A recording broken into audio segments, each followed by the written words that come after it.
દાહોદમાં કલેક્ટર યોગેશ નિરગુડેના અધ્યક્ષસ્થાને મહિલા દિવસની ઉજવણી અંગે બેઠક યોજાઈ. વહીવટી તંત્ર દ્વારા આયોજનને આખરી ઓપ અપાયો. દાહોદ જિલ્લા કલેક્ટર યોગેશ નિરગુડેના અધ્યક્ષસ્થાને આંતરરાષ્ટ્રીય મહિલા દિવસની ગરિમાપૂર્ણ ઉજવણીના સુચારુ આયોજન અર્થે જિલ્લા સેવા સદન ખાતે એક મહત્વપૂર્ણ સમીક્ષા બેઠક યોજવામાં આવી હતી. આ બેઠકમાં વહીવટી તંત્ર દ્વારા લેવાયેલા નિર્ણય અનુસાર આગામી તારીખ 10મી માર્ચના રોજ દાહોદ સ્થિત આદિવાસી સંગ્રહાલય ટ્રાઇબલ મ્યુઝિયમ ખાતે જિલ્લા કક્ષાના મહિલા દિવસની ભવ્ય ઉજવણી કરવામાં આવશે.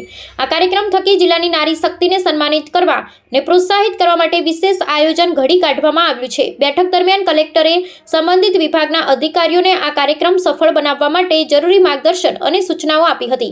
આ ઉજવણીના કેન્દ્રમાં મહિલા સશક્તિકરણ, મહિલાઓના ઉત્કર્ષ માટે સરકાર દ્વારા ચલાવવામાં આવતી વિવિધ કલ્યાણકારી યોજનાઓ અને સામાજિક ક્ષેત્રે મહિલાઓનું યોગદાન રહેશે.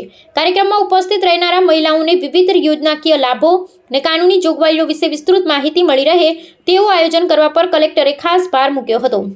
આ બેઠકમાં જિલ્લા વિકાસ અધિકારી, મહિલા અને બાળ વિકાસ વિભાગના અધિકારીઓ તેમજ અન્ય સંલગ્ન વિભાગના ઉચ્ચ અધિકારીઓ ઉપસ્થિત રહ્યા હતા.